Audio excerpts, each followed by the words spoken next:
Imagínate un lugar tan grande que si lo miras desde el espacio parece infinito. Un océano verde que respira, que se mueve, que vibra con vida. Ese lugar existe. Es el Amazonas. Y hoy, ese gigante que ha mantenido el equilibrio del planeta durante millones de años, está cambiando. Durante décadas hemos escuchado que el Amazonas es el pulmón del planeta. Una frase potente. Casi poética. ¿Pero qué significa realmente? ¿Y qué pasa si ese pulmón empieza a fallar? El Amazonas es la selva tropical más grande del mundo. Tiene más de 5,5 millones de kilómetros cuadrados y se extiende por 9 países de Sudamérica. Es tan grande que, si fuera un país, sería uno de los más extensos del planeta. En su interior vive aproximadamente el 10% de todas las especies conocidas del mundo. Animales, plantas, insectos, muchos de ellos que aún ni siquiera han sido catalogados por la ciencia. También es hogar de cientos de comunidades indígenas, algunas de ellas que han vivido aisladas del resto del mundo durante siglos. Y por si fuera poco, el río Amazonas es el más caudaloso del planeta. Transporta más agua que los siguientes 7 ríos más grandes juntos. Literalmente es una arteria de vida que atraviesa el continente. Pero cuando hablamos del pulmón del planeta, hay algo importante que aclarar. Mucha gente piensa que el Amazonas es vital porque produce la mayor parte del oxígeno que respiramos. La realidad es más compleja. Sí, produce enormes cantidades de oxígeno a través de la fotosíntesis. Pero también consume casi la misma cantidad al descomponerse la materia orgánica. Entonces, ¿por qué es tan crucial? Porque su verdadero poder no está solo en el oxígeno. Está en el carbono y en el agua.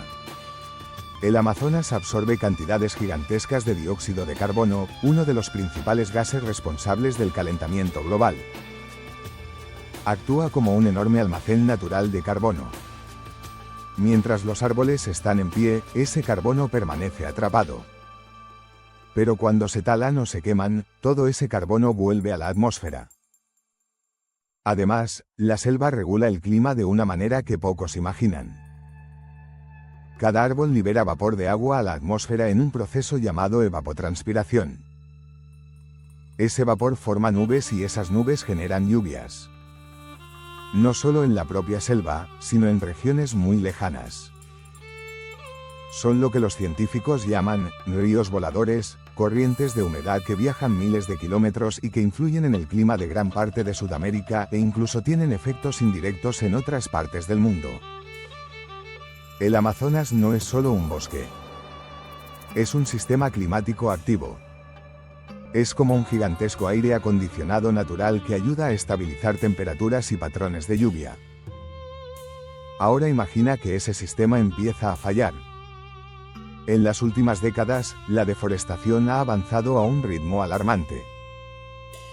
Millones de hectáreas han sido taladas para ganadería, cultivo de soja, minería y explotación de recursos. Muchas veces, después de talar, se incendian grandes zonas para limpiar el terreno. Incendios que no siempre son naturales, sino provocados.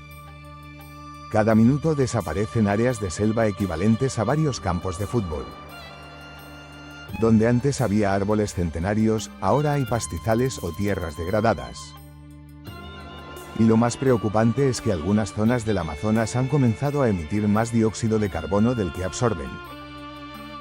Eso significa que en lugar de frenar el cambio climático, están empezando a acelerarlo.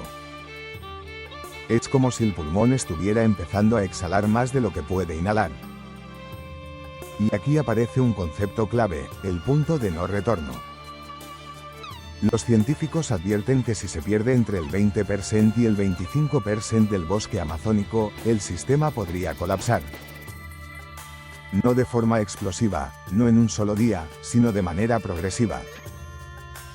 La selva depende de su propia humedad para sobrevivir. Si se reduce demasiado su extensión, se altera el ciclo del agua. Llovería menos. Habría más sequías. Más incendios. Y lo que hoy es selva podría transformarse en sabana seca. Eso no solo implicaría la pérdida masiva de biodiversidad. Significaría un cambio profundo en el clima global. Menos absorción de carbono significa más gases de efecto invernadero en la atmósfera. Más calentamiento. Más fenómenos extremos, olas de calor, tormentas más intensas, sequías prolongadas. Regiones agrícolas podrían volverse menos productivas. El precio de alimentos podría aumentar. Las migraciones climáticas podrían intensificarse. Puede que vivas a miles de kilómetros del Amazonas. Puede que nunca hayas estado en Sudamérica. Pero dependes de ese equilibrio más de lo que imaginas. El problema no es solo ambiental. Es económico, social y geopolítico. El Amazonas influye en patrones de lluvia que afectan cultivos que alimentan a millones de personas. Afecta la estabilidad climática que sostiene infraestructuras, ciudades y sistemas productivos. Y sin embargo, la destrucción no siempre es visible desde fuera. No es un desastre espectacular que ocurre en un día. Es un proceso lento, silencioso, progresivo. Pero no todo está perdido. En algunos periodos recientes, la deforestación ha disminuido gracias a políticas más estrictas, vigilancia satelital y presión internacional. Las zonas protegidas y los territorios indígenas han demostrado ser las áreas mejor conservadas. Donde hay protección real, la selva resiste. La naturaleza tiene una enorme capacidad de recuperación si se le da la oportunidad.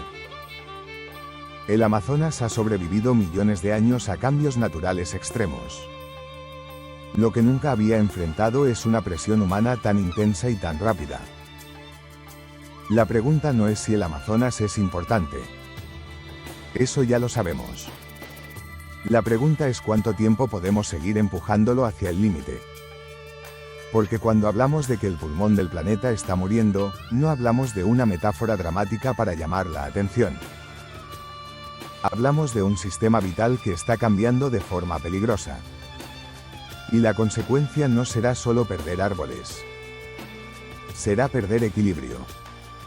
Tal vez el mayor peligro no sea la destrucción en sí, sino la indiferencia. Pensar que es un problema lejano. No nos afecta. Que alguien más lo solucionará. El Amazonas no necesita titulares. Necesita tiempo. Necesita protección. Necesita que entendamos que su destino y el nuestro están conectados. Porque si el pulmón del planeta deja de respirar como lo ha hecho durante miles de años, el mundo entero sentirá la falta de aire.